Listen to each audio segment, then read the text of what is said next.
નમસ્કાર, ગુજરાત સમાચાર ટેલિવિઝન દ્વારા પ્રસ્તુત ન્યૂઝ બુલેટિનમાં આપનું સ્વાગત છે। વિગતવાર સમાચાર જોઈએ તે પહેલા આવો નજર કરી લઈએ આજના મુખ્ય સમાચારો પર। 24 કલાકમાં પ્રશાંત ભૂષણને અન્ના ટીમમાંથી હાંકી કાઢવા અન્નાને શિવસેનાનું અલ્ટિમેટમ, છતાં તેમનું સ્થાન યથાવત। ઉત્તર પ્રદેશના બુંદેલખંડમાં 2 કરોડના ખર્ચે બનાવેલ પુલ રાહુલ ગાંધીની મુલાકાત બાદ તૂટી પડતા આશ્ચર્ય। ગૌહત્યા વિધેયકને અંતે રાજ્યપાલની મળી મંજૂરી અને શહેરની સીદી સૈયદની જાળી ખાતેથી થયો અમદાવાદ ઇન્ટરનેશનલ આર્ટ ફેસ્ટિવલનો પ્રારંભ। અને હવે સમાચાર જોઈએ વિગતવાર। ગાંધીવાદી સમાજ સેવક અન્ના હજારેએ પ્રશાંત ભૂષણના કાશ્મીર પર આપવામાં આવેલા નિવેદનને તેમનું અંગત નિવેદન જણાવીને પોતાના હાથ આ સમગ્ર મામલાથી અદ્ધર કરી દીધા છે અને જણાવ્યું હતું કે આ વિચારો તેમના છે અને તે ટીમ અન્નાના વિચાર નથી। તથા અન્નાએ પોતાનો અંગત અભિપ્રાય આપ્યો અને કહ્યું કે કાશ્મીર ભારતનું અંગ છે અને તે ભવિષ્યમાં પણ ભારતનું જ અંગ રહેશે અને લોકપાલ બિલ અને ભ્રષ્ટાચાર યુક્ત ભારત માટે ટીમ અન્નાને બનાવવામાં આવી છે જેથી તે અંગે જ વાત કરે અને આ સિવાય કોઈ પણ નિવેદન આપવા માંગે તો તે પહેલા टीम अन्ना ની मंजूरी ले। प्रशांत भूषण ने कश्मीर के बारे में जनमत संग्रह की बात रखी थी। वास्तव में ये बात टीम अन्ना की बात नहीं है।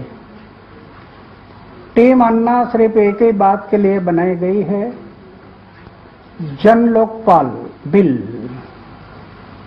और भ्रष्टाचार मुक्त भारत के लिए right to reject, right to recall, decentralisation, इसके अलावा टीम अन्ना आज तक कोई भी बात नहीं करती। ये छोड़कर आज तक कई बातें टीम के सामने आ गई, लेकिन हम उनको कहा कि आज सिर्फ जन लोकपाल और भ्रष्टाचार मुक्त भारत, इसके अलावा टीम ने कुछ नहीं बात करना।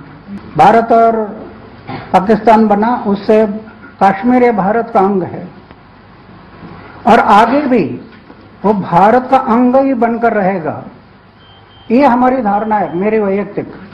નોંધનીય છે કે પ્રશાંત ભૂષણના નિવેદનથી શિવસેનાએ અન્નાને અલ્ટિમેટમ આપ્યું છે કે તેઓ 24 કલાકમાં પ્રશાંત ભૂષણને ટીમ અન્નામાંથી હાંકી કાઢે।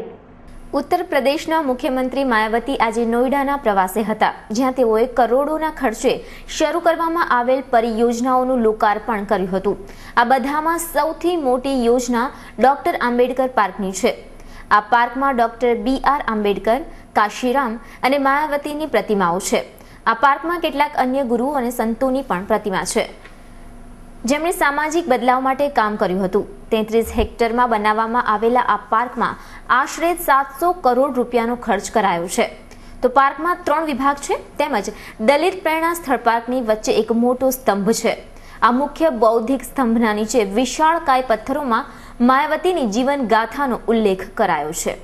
ઉત્તર પ્રદેશના બુંદેલખંડ વિસ્તારમાં રૂપિયા 2 કરોડના ખર્ચે બનાવવામાં આવેલો એક પુલ કોંગ્રેસના નેતા રાહુલ ગાંધીની મુલાકાતના માત્ર 4 કલાકના ગાળામાં જ તૂટી પડ્યો હતો। પ્રાપ્ત માહિતી અનુસાર બુધવારે સ્થાનિક રાજકારણીઓ અને ઉત્તર પ્રદેશના કોંગ્રેસ પાર્ટીના અધ્યક્ષ રીટા બહુગુણાએ રાહુલ ગાંધીને પુલ બતાવવા માંગતા હતા, જેનું કારણ એ હતું કે ઉત્તર પ્રદેશની જાહેર યોજનાઓમાં હલકી ગુણવત્તાના સાધનોનો વપરાશ કરીને ભ્રષ્ટાચાર આચરવામાં આવ્યો હતો, જેને કેન્દ્ર સરકારે રૂપિયા 7200 કરોડની ફાળવણી કરી આ વિસ્તારના વિવિધ વિકાસ માટે, પરંતુ ઉત્તર પ્રદેશની સરકારે માત્ર 10% ભાગનો જ ઉપયોગ કર્યો અને ત્યાંની મુલાકાત લીધા બાદ તુરત જ પુલ તૂટી પડ્યો હતો। હવે માયાવતી સરકાર આરોપ મૂક્યો છે કે કેટલાક લોકોએ જાણી જોઈને પુલના કેટલાક ભાગને નુકસાન પહોંચાડતા પુલ તૂટી પડ્યો હતો।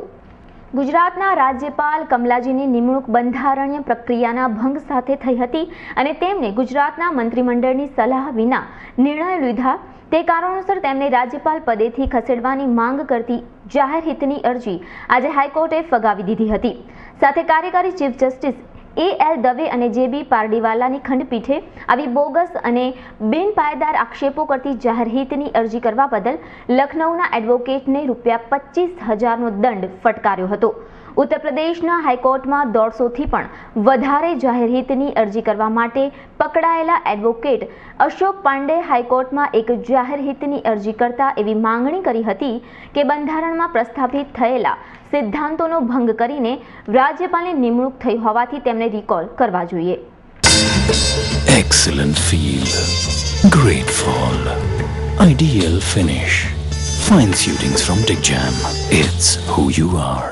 ગૌ હત્યા રોકવા માટે વિધાનસભાના ગત ચોમાસુ સત્રમાં રાજ્ય સરકાર દ્વારા ગૃહમાં રજૂ કરાયેલા અને સર્વાનુમતે પસાર થયેલા ગુજરાત પશુ સંરક્ષણ અધિનિયમ વિધેયકને રાજ્યપાલ ડોક્ટર કમલાજી દ્વારા મંજૂરી આપવામાં આવી છે.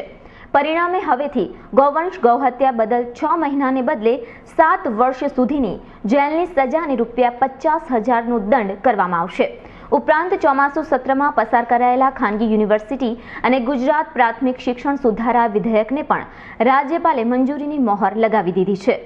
કૃષિ અને પશુપાલન મંત્રી દિલીપ સંઘાણીએ ચોમાસુ સત્ર દરમિયાન 27મી સપ્ટેમ્બરના રોજ રજૂ કરેલા વિધેયક પ્રમાણે 1954ના મુંબઈના 72ના અધિનિયમમાં નવી કલમ 6ક અને 6ખ દાખલ કરવા બાબત સુધારો છે. કલમ 6કમાં પશુઓના વધ માટે હેરફેર કરવા સામે પ્રતિબંધ મુકાયો છે, જેમાં રાજ્યની અંદરના કોઈ સ્થળેથી બીજા સ્થળે તેના વધના હેતુ માટેની જાણકારી સાથે હેરફેર કરી શકાશે નહીં. તાજેતરમાં રાજ્યમાં મોદી શાસનને 10 વર્ષ પૂર્ણ થયા છે, ત્યારે ફરીથી ગુજરાત કોંગ્રેસે રાજ્ય સરકાર પર નિશાન સાધ્યું હતું. આજે વિરોધ પક્ષના નેતા શક્તિસિંહ ગોહિલે કેટલીક માહિતી આપતા રાજ્ય સરકારે દુશાસનના 10 વર્ષ દરમિયાન કરેલા કાર્યો અંગે ખુલાસો માંગ્યો હતો. આટલા વર્ષથી સરકારી તંત્ર અને નાણાંનો દુરુપયોગ થયાની સાથે તેમણે રાજ્ય સરકાર પર કરોડોનું દેવું કર્યાનો આક્ષેપ કર્યો હતો. આ ઉપરાંત કેટલાક મુદ્દાઓ ધ્યાનમાં લાવતા જેવા કે આ વર્ષો દરમિયાન એસટીના જૂના રૂટ બંધ થયા, તેમજ રાજ્ય સરકારે ગૌચર જમીનોની બિઝનેસમેનોને કરેલી લાહણી, ખેડૂતોને આપવામાં આવતી વીજળીમાં કાપ તથા 10 વર્ષમાં સરકારી કર્મચારીઓની સંખ્યા 80,000 જેટલી ઘટી હોવાનું અને શિક્ષિત યુવાનોની બેરોજગારી વધી હોવાનું જણાવ્યું હતું.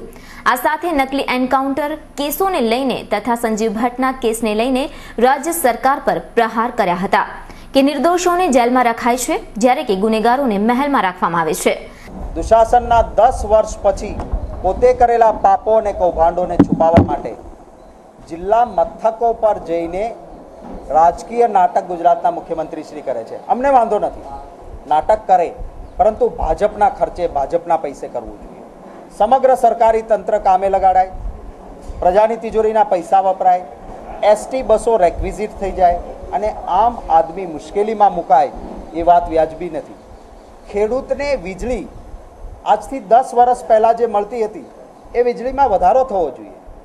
વીજળીમાં વધારો તો ન થયો, પરંતુ 3,000 કરતાં પણ વધારે 10 લાખ મિલિયન યુનિટ વીજળી જે મળતી હતી એ આ શાસનમાં ઓછી થઈ છે. અમે માંગણી કરીએ છીએ કે ગુજરાતના મુખ્યમંત્રી શ્રી ખાય છે છુપાવે ઠીક છે, પરંતુ ભૂખ્યા રહે ત્યારે પણ તિજોરીમાંથી શું ખવાય છે એનો તો હિસાબ આપે. અહીંયા સદભાવનાના નામે ઉપવાસ કર્યા, કેટલો ખર્ચ થયો? એર કન્ડિશન હોલનો, હોલ્ડિંગ્સનો, બસોનો, જમવાનો, સ્ટેટ ગેસ્ટનો, એનો શ્વેતપત્ર બહાર પાડે. જામનગરમાં નાટક કરે છે, બધા જિલ્લામાં નાટકમાં જવાના છે. એ નાટકો પાછળ સરકારી તંત્ર, સરકારી તિજોરી, સરકારી બસો, એનો કેટલો દુર્વ્યય થયો છે એનું શ્વેતપત્ર બહાર પાડીને હિસાબ આપે. જો સરકારી કાર્યક્રમ હોય તો સરકારી કાર્યક્રમમાં વિરોધ પક્ષને પૂરતું સ્થાન મળવું જોઈએ, પરંતુ રાજકીય કાર્યક્રમ સરકારના ખર્ચે અને એવા જ ખર્ચાઓના કારણે આ મુખ્યમંત્રી સત્તા પર આવ્યા ત્યારે ગુજરાત પર દેવું નહોતું.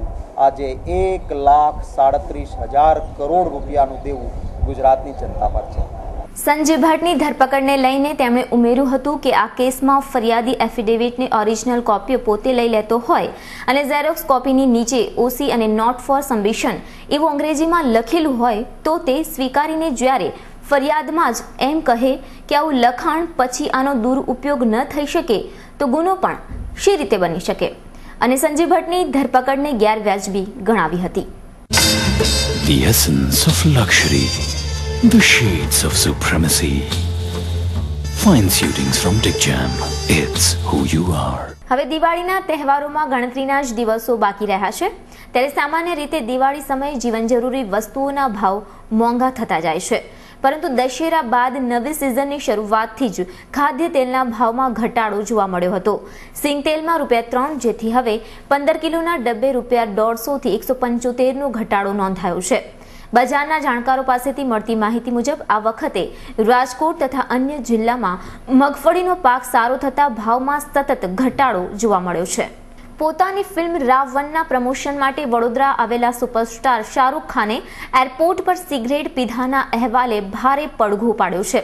જાહેરમાં ધૂમ્રપાન કરી કાયદાનો ભંગ તેમજ યુવાનોને કેન્સરની બીમારી નોતરતા ધીમા ઝેરના સેવન માટેની દુષ્પ્રેરણા આપવા બદલ શાહરૂખ ખાન સામે કાયદાકીય પગલાં લેવા માટે શહેરની ફેથ ફાઉન્ડેશન દ્વારા પોલીસ કમિશનર, કલેક્ટર સહિત ઉચ્ચ કક્ષાએ ફરિયાદ કરાઈ હતી. હવે શાહરૂખ ખાન સામે પગલાં લેવાય છે કે કેમ તે જોવું રહ્યું. The essence of luxury, the shades of supremacy. Fine suitings from Dick Jam. It's who you are. શહેરમાં આજથી 3 દિવસીય અમદાવાદ ઇન્ટરનેશનલ આર્ટ ફેસ્ટિવલનો પ્રારંભ થઈ ગયો છે, જેનું સીદી સૈયદની જાળી ખાતેથી મેયરશ્રીના હસ્તે ઉદ્ઘાટન કરવામાં આવ્યું હતું, જ્યાં કાર્લ એન્ટાઓ નામના આર્ટિસ્ટે કંઈક અનોખી કળા રજૂ કરી હતી, જેમાં સીદી સૈયદની જાળી પાસે ગાંધીજીની વિશાળ કલાકૃતિ રજૂ કરવામાં આવી હતી, જ્યાં લોકો આવીને કાગળમાં લખી અમદાવાદ શહેર માટેની કોઈ પણ પ્રકારની મન્નત માની શકે છે.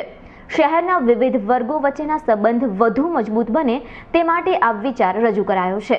અમદાવાદ ઇન્ટરનેશનલ આર્ટ ફેસ્ટિવલમાં 3 દિવસ દરમિયાન 23 સ્થળોએ 35 ઇવેન્ટ આયોજિત કરાશે. અમદાવાદ સિટીને માટે મન્નત બાંધવા માટે લોકો આવીને આગળ પોતાની જે આશા છે આપણા અમદાવાદ સિટી માટે એ પ્રસ્તુત કરે. खट्टी मीठी जिंदगी तुमसे ही है खुशी. You're the one for me baby, you're the one for me. खिल रहे हैं रंग सभी, you're the one for me.